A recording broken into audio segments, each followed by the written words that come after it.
परम सदगुरु, क्या आप इस पर कुछ प्रकाश डाल सकते हैं कि दुनिया भर में इतने सारे युवा एंजाइटी डिसऑर्डर से पीड़ित क्यों हैं? किशोरावस्था यानी जीवन का बसंत काल। अगर आपको बसंत काल में परेशानी हो रही है तो मैं कल्पना कर सकता हूं कि आप सर्दियों को कैसे संभालेंगे।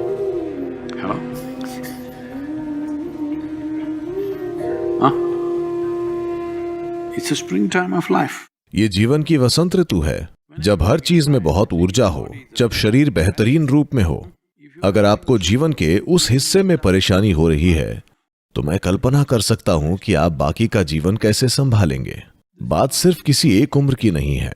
शायद कुछ खास लोगों पर रिसर्च हो रही है, पर बच्चों को डायपर की समस्याएं हैं, किशोरों में हार्मोनल समस्याएं हैं, मध्यम उम्र के लोगों पर संकट हैं, बुढ़ापा दवाइयों के हवाले है। जब आप जवान थे तब आपने किसी गली से ड्रग्स लिए, अब बुढ़ापे में आप काउंटर से ले रहे हैं।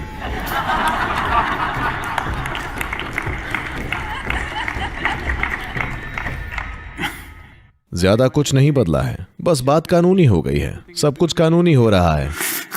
Hello? बहुत सी चीजें जो कानूनी नहीं थीं अब कानूनी हो रही हैं, है ना?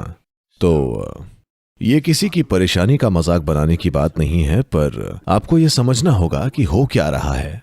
इसके बहुत सारे आयाम हैं।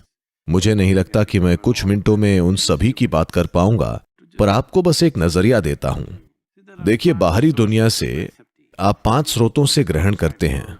5 द्वार हैं। आपकी आंखें, आपकी सुनने की शक्ति, आपकी सूंघने, चखने और स्पर्श की शक्ति। जीवन का सबसे सरल पहलू यह है, मूल रूप से आपकी आंखें 12 घंटे उजाला, 12 घंटे अंधेरे के लिए बनाई गई हैं। स्टारलाइट या चांदनी ठीक है। अब जीवन में जितने पल भी आप जगे हैं, रोशनी आ रही है, अंधेरा बिल्कुल नहीं है। और आवाजें, जरा कल्पना कीजिए कि आप यहीं रहते हैं, यहां आज भी ऐसा ही है। अगर आप आश्रम में रहते हैं तो सब कुछ शांत होता है। अगर आप यहां रहते तो बस कभी कभी कोई आवाज होती है, वरना आमतौर पर शांत। कुछ कीड़े शोर करते रहते हैं, ये वो, बस और कुछ नहीं। अभी 24 घंटे कुछ चल रहा है। गाड़ियां चल रही हैं। अमेरिका में हर जगह हमेशा कोई मशीन गूंजती रहती है। ये ऐसा है, अगर मैं यहां 6 या 8 हफ्ते की यात्रा करता हूं तो ऐसा लगने लगता है It becomes like boom, something is going on in any. जैसे कुछ चल रहा है। किसी भी इमारत में बैठिए, कुछ न कुछ चल रहा होगा। भारत में आश्रम वापस जाने पर अगर मैं बैठ जाऊं तो बस स्थिरता होती है, बिल्कुल स्थिरता। आपके सिस्टम पर उसका जबरदस्त असर होता है। पर यह भनभनाहट जो चल रही है, देखो यहां भी चल रही है। मैं अभी भी अपनी बात पर टिका हूं, पर मुझे पता नहीं, शायद मुझे बताए बिना वहां पहले ही लगा चुके होंगे एसी। मैंने कहा था आश्रम में, कॉटेज में एयर कंडीशनर नहीं होंगे। मैं ऐसा इसीलिए कह रहा हूं कि आप एक योग केंद्र में आते हैं क्योंकि आप अपने सिस्टम में एक तरह की स्थिरता और संतुलन लाना चाहते हैं। क्योंकि संतुलन के बिना आपके पास चाहे जितनी भी प्रतिभा हो, बुद्धि हो, क्षमताएं हो, संतुलन के बिना आप कुछ नहीं हैं। ये सब चीजें आपके खिलाफ काम करेंगी। आपकी अपनी बुद्धि आपके खिलाफ हो जाएगी। तो हर समय ध्वनि और गूंज मौजूद है। जैसे कि ये काफी नहीं है, लोग हेडफोन पहने हुए हैं और हर समय Dang, dang, dang, dang. They call it music, but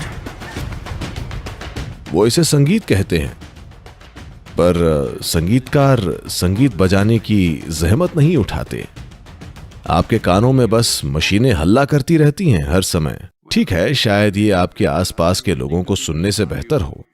शायद आपको लगता है कि ये आपके आसपास के ऑटोमोबाइल शोर से बेहतर है, पर ध्वनि का लगातार असर और रोशनी का नॉन स्टॉप असर और कई दूसरी चीजों का लगातार असर, ये सभी पर असर करता है। और किशोरावस्था यानी कि वो वाकई जल्दी से एक अवस्था से दूसरी अवस्था में बदल रहे हैं। ये वो समय है जब एक बहुत ही स्थिर माहौल होना चाहिए। ज्यादातर लोगों के पास इतना स्थिर माहौल नहीं होता। एक बात है, वो अलग अलग चीजें जिनके बारे में मैं बता चुका हूं। परिवार के हालात भी स्थिर नहीं होते। माता पिता भी चिल्लाते रहते हैं। हेलो, हाँ, ऐसा है, क्योंकि हर फिल्म, हर टेलीविजन शो, घर में बस यही चीजें देखी जा रही हैं। अगर आप गुस्से में हैं तो आपको चिल्लाना होगा, आपको दरवाजा पीटना होगा, और कोई इंसान न मिले तो कम से कम किसी चीज को पंच करो और तोड़ दो। ये चीज आम होती जा रही है। सभी सोचने लगे हैं कि अपनी भावनाएं संभालने का यही तरीका है। हेलो, तो उदाहरण स्थापित हो रहे हैं। लोगों को लगने लगा है कि भावनाएं ऐसे ही संभाली जाती हैं। नहीं, अगर आपकी भावनाएं कंट्रोल से बाहर हो रही हैं तो चुपचाप रहें, आंखें बंद करके बस एक जगह बैठ जाएं। हाँ, ये है अपनी भावनाओं को संभालने का सही तरीका। जब भावना कंट्रोल से बाहर होने लगे तो बस अपना मुंह बंद करें, आंखें बंद करें और एक जगह बैठ जाएं। बाकी दुनिया को न बिगाड़ें। हेलो,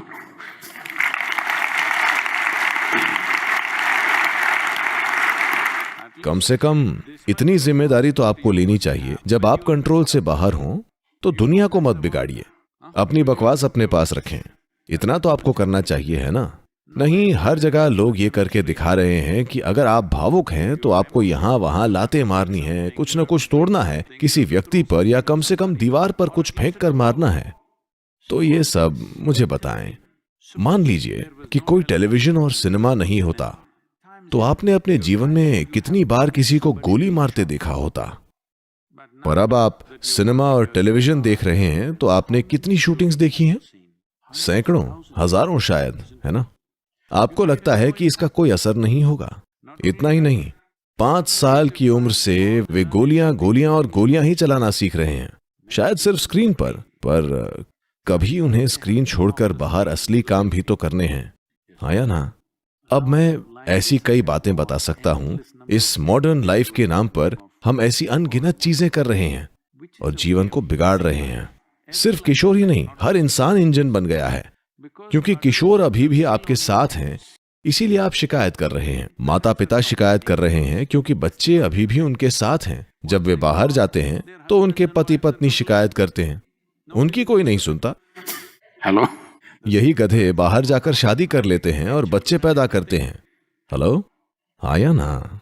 शायद उम्र के साथ अगर वे थोड़े कम ऊर्जावान हो जाते हैं या कम से कम शाम में शराब पीते हैं और लंबी नींद में चले जाते हैं, या तो वे कहीं बाहर पैसे कमाते हैं और जब वे घर आते हैं लंबी नींद में चले जाते हैं।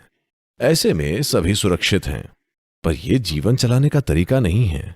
अगर आप जबरदस्त तरह से जीवंत हैं तो भी आपको आसपास के किसी भी प्राणी के लिए खतरा नहीं बनना चाहिए। यही जीवन है। अगर आपके खतरा ना बनने का इकलौता तरीका नशा है तो ये एक अच्छा जीवन नहीं है। हेलो, अब ये जीवन का एक ऐसा चरण है जब बदलाव बहुत तेजी से हो रहे हैं। जो भी असर धरती के हर जीव पर पड़ते हैं, सिर्फ मानव जीवन पर नहीं, धरती के हर प्राणी पर, शायद किशोरों पर वे असर थोड़े ज्यादा पड़ते हैं या शायद आप जितने ही पड़ते हैं। बात सिर्फ यही है कि आपको लगा वे आपके छोटे से प्यारे बच्चे हैं, पर अब वे जेनेटिक गुण दिखा रहे हैं।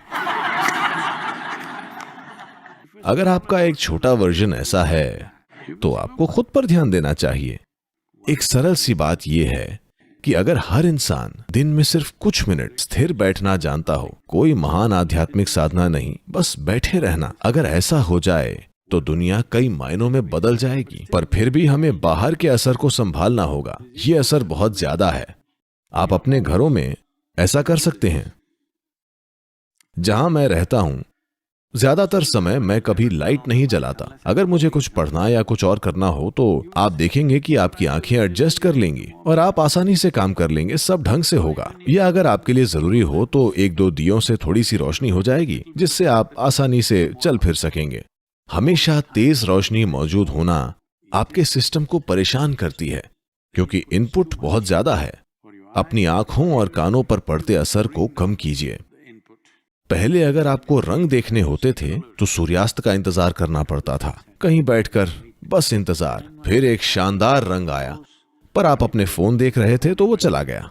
पर आज आप टीवी चलाते हैं तो ब्रह्मांड का हर रंग आपकी ओर फेंका जा रहा है लगातार। इनका बहुत गहरा असर होता है, रोशनी, आवाज और रंग।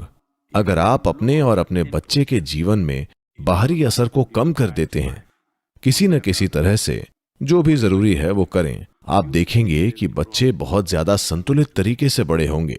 ये एक सरल सी चीज है, जो आप कर सकते हैं, किशोरों के जीवन में आपको लाना होगा थोड़ा सा हठ योग, जिससे ज्यादातर किशोर अपने जीवन के इस चरण को आसानी से पार कर लेंगे।